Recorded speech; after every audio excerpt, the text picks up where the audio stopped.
What do you have in your hand? A letter from the king, I believe. I'm Mother Goose, poet laureate. I demand to know what's in the letter. I'm sorry I've done a horrible thing. But you know, times are tough. I have so many mouths to feed, as Mother Goose, so many minds to nurture. I didn't think it would harm it much. To freshen it up a bit. I've been telling Cinderella's story for so long, I didn't think it would harm it much. We're Look Left, Look Right Theatre Company, and we're doing an immersive promenade show in Covent Garden in which audience members are led round individually by actors and they're given a whole performance lasting about an hour and 10 minutes.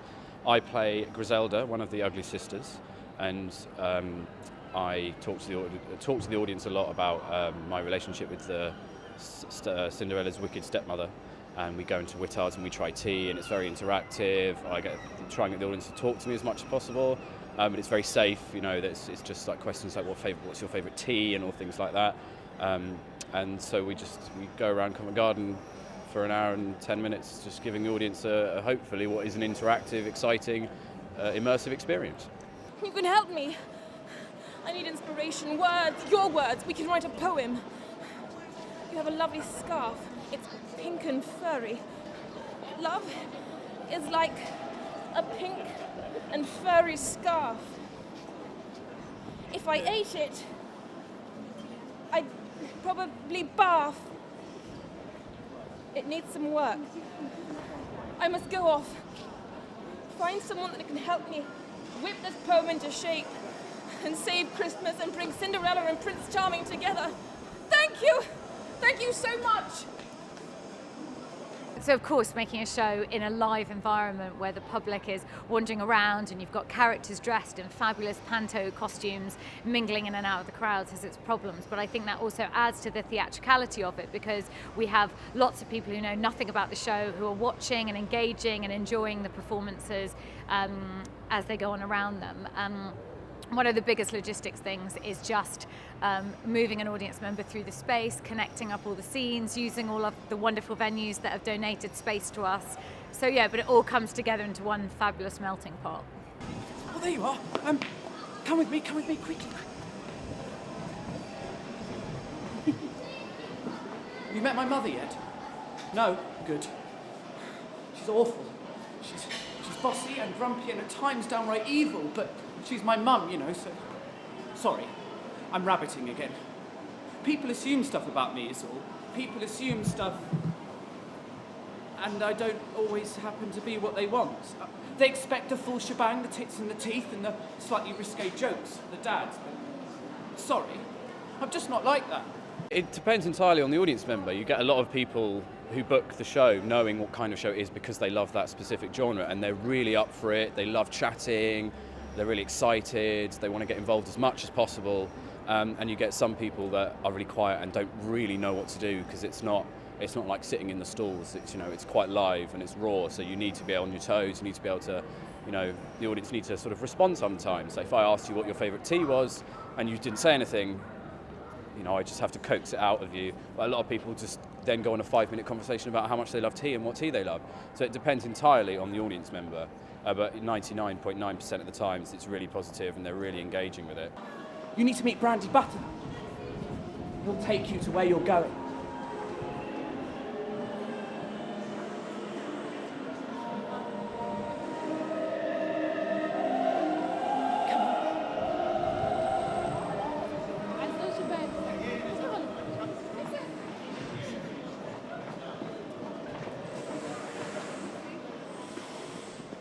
There he is.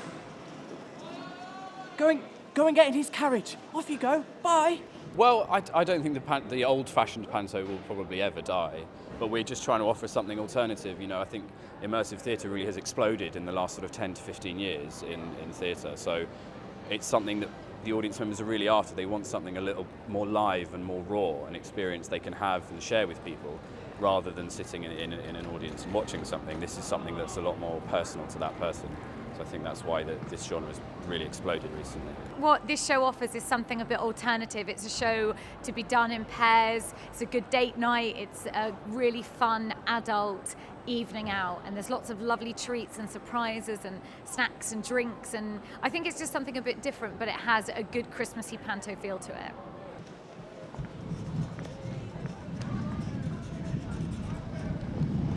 Roll up, come and have the ride of your life, my friend. Come on.